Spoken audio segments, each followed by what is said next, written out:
m'appelle Nicolas Titlet et je suis ici pour vous faire des suggestions de lecture. Faites à noter, tous les livres dont je vous parle aujourd'hui sont disponibles en prêt numérique. Il s'agit d'un service qui est entièrement gratuit et qui est disponible dans presque toutes les bibliothèques publiques québécoises. Et pour en savoir plus long sur le prêt numérique, je vous invite à cliquer sur le lien qui apparaît à l'écran ou encore à taper le prêtnumérique.ca sur Internet. Et aujourd'hui, je vais vous proposer un top 3 des meilleurs romans d'apprentissage. Qu'est-ce que c'est? Bien, les Américains les appellent des Coming of Age Novels, ce qui implique un passage vers l'âge adulte. Les Allemands, eux, préfèrent l'expression Bildungsroman, qu'on peut traduire par roman d'éducation ou de formation. Mais peu importe comment on les appelle, ce qui est important, c'est que le roman d'apprentissage nous propose en général des protagonistes assez jeunes, souvent adolescents, qui vont être transformés par les expériences qu'ils vont vivre dans le livre. Donc, en général, le personnage qu'on va découvrir à la fin du roman est assez différent de celui qu'on nous a présenté au tout début. Alors, on commence tout de suite avec un roman américain publié en 1909. Il s'agit de Martin Eden de Jack London. C'est l'histoire du Martin Eden du titre, un jeune homme de 21 ans qui a quand même une bonne expérience du monde puisqu'il a fait le tour de la planète à titre de marin. Mais il va faire la rencontre d'une jeune femme bourgeoise qui, elle, était prise de littérature et pour l'impressionner, il va décider de devenir lui-même écrivain. C'est un roman qui est très autobiographique et qui parle de façon parfois cynique en fait du monde de l'art en général et de celui de l'édition en particulier.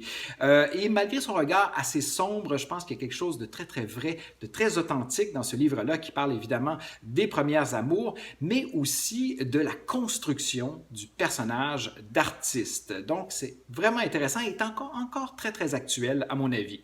Je vous parle maintenant d'un autre livre, mais cette fois-ci de l'autre côté de l'Atlantique. C'est un livre français qui date de la même époque, début du 20e siècle, mais dont l'action se situe à la fin du 19e. Il s'agit du Grand Monde d'Alain Fournier, son unique roman. On le retrouve souvent dans ces listes parce qu'on y présente encore là deux personnages adolescents, le grand monde du titre et son ami François Sorel, qui est le narrateur de l'histoire. Le grand monde, dans une de ses nombreuses aventures, va s'égarer une nuit en pleine campagne, va découvrir un manoir dans lequel on donne une somptueuse réception. Il va y faire la rencontre d'une fille qui va devenir l'amour de sa vie et tout le roman est passé à essayer de retrouver cette personne-là qui lui échappe. Il va être aidé évidemment par son ami, le narrateur, et c'est un roman qui parle autant, je pense, des émois des premières amours que de l'amitié très particulière qui peut naître entre deux adolescents.